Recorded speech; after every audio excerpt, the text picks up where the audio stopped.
Bonjour, Guy Ligné pour CodeBlogger.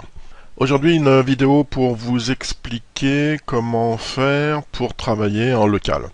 Travailler en local, c'est-à-dire plutôt que d'aller installer directement notre site sur votre hébergement, vous allez d'abord le préparer sur votre ordinateur en local, comme si vous étiez sur Internet, sauf que c'est en local.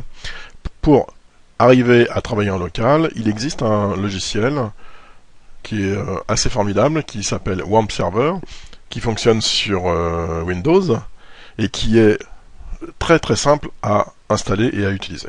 Le but de cette vidéo donc c'est de créer un blog avec WordPress, mais en local sur votre ordinateur. Alors la première chose à faire, c'est d'aller effectivement télécharger le logiciel qui s'appelle WAMP Server. Donc pour ça, je vais aller sur Google. Voilà, donc j'ai ouvert Google. Ici, on va taper WAMP Server. Voilà. Donc WAMP Server, la plateforme de développement web sous Windows. Hop, je vais dessus. Et je vais immédiatement télécharger le logiciel. Donc pour ce faire, je vais ici. Je télécharge en version 32/64. Je suis en 64 bits. Hop. Alors, on nous demande nos coordonnées, mais ce n'est pas obligatoire. On peut passer directement au téléchargement en cliquant ici. Donc, on nous redirige sur une belle page pleine de pubs. Et logiquement, le téléchargement doit démarrer tout de suite. Voilà qui est fait, le téléchargement est ici. Donc il y a environ 25 mégas à télécharger, ça va quand même aller assez vite. Donc on va attendre que ça télécharge et je suis à vous tout de suite. Voilà, on arrive presque à la fin. Voilà, c'est fait. Alors, deuxième chose à faire une fois que c'est téléchargé, on va exécuter tout de suite le logiciel. Exécuter. Welcome. Next.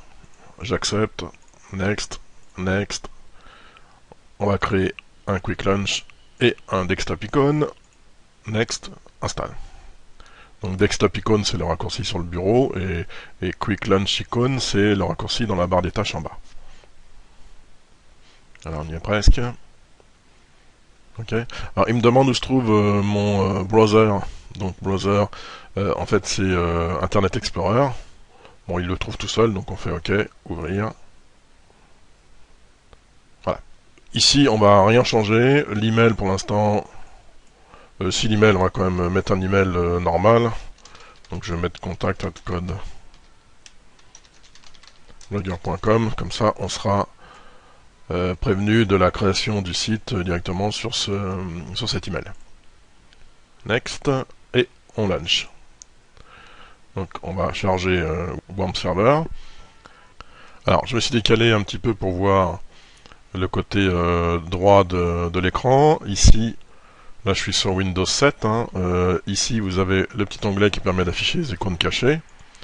Et on a ici WAMP Server, serveur offline, donc un petit W vert. Alors on va le configurer, déjà clic droit et on va changer de langage, on va mettre en français. Voilà, première chose. Ensuite j'y retourne, je fais clic gauche et on va cliquer ici pour passer en ligne. Voilà qui est fait, j'y retourne une fois de plus, clic gauche, et là on a deux choses qui nous intéressent, c'est localhost et phpMyAdmin. Alors, je vais d'abord aller dans localhost. Et là, il va ouvrir en fait une page internet. Voilà qui est fait. Donc, configuration de serveur, extension chargée, on s'en fiche un peu. Les outils, les projets, etc. Alors, une fois qu'on est ici, la première chose à faire, c'est un petit peu comme quand on installe un WordPress. C'est d'aller dans MyAdmin et de créer une première base de données. Voilà. Donc là, pour ceux qui ont l'habitude, interface phpMyAdmin habituelle, on va créer une base de données. Alors pour ça, on va cliquer dans base de données. Et ici, on va créer une base de données. Donc on va lui donner un nom. On va lui mettre par exemple CodeBlogger. Voilà. Et on crée la base de données. La base de données CodeBlogger a été créée et on la voit ici. Si je clique dessus, voilà la nouvelle base de données. Donc pour l'instant, elle est vide, il n'y a aucune table dedans. Mais ça va nous servir pour installer notre WordPress.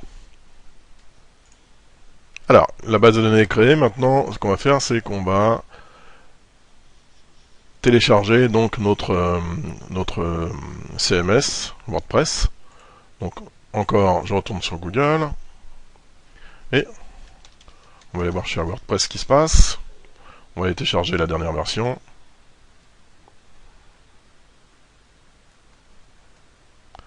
En français. C'est la version 3.3.1. 4,7 mégas.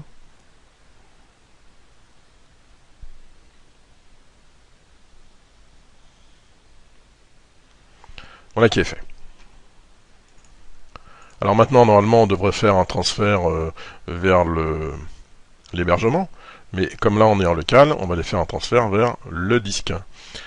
Alors, à la création, WAMP Server, il a créé un répertoire qui s'appelle 3W et qui est à la racine de votre disque sur le disque principal. Et le répertoire s'appelle WAMP. Ok. Donc là, ici, j'ai un répertoire qui s'appelle WAMP. Je fais clic dedans. J'ai des fichiers qui sont installés et le répertoire qui m'intéresse, c'est www. Donc, dans www, j'ai déjà un fichier index et un fichier test MySQL. Donc ça, ce sont des fichiers qui ont été créés à l'installation de WAMP Server. Mais là, je vais créer un nouveau répertoire. Donc, clic droit, nouveau dossier. Et on va l'appeler, par exemple, CodeBlogger. Ok. Je fais un clic dedans. Et maintenant, ce que je vais faire, c'est que je vais aller insérer les fichiers de WordPress dans ce répertoire. Donc, hop et hop. Je sélectionne tout et j'envoie ça sur le répertoire 3W.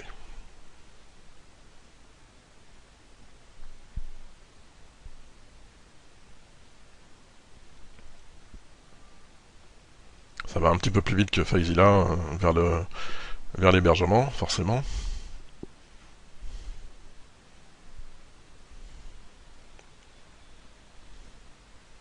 Voilà. Donc maintenant dans mon dossier WAMP 3W CodeBlogger, j'ai un WordPress tout beau, tout propre. Ok. Alors, je vais retourner ici, dans mon localhost, et en fait, là, je vais revenir à la première page. Donc, je fais machine arrière, bla, bla, et là.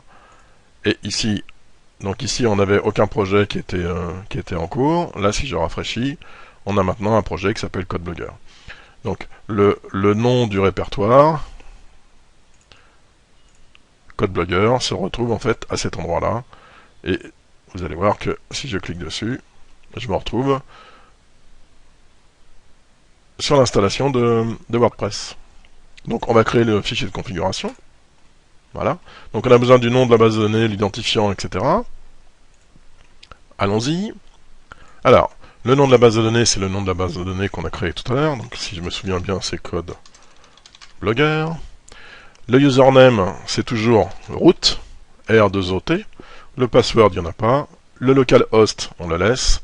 Le préfixe de la table, on le laisse également. Et je fais valider. Voilà. Donc, je reviens dessus. Le nom de la base qu'on a créé tout à l'heure avec phpMyAdmin. En identifiant root. L'autre de la base de données, c'est le localhost. Le préfixe de la table, pour l'instant, on le laisse comme ça. Et je valide.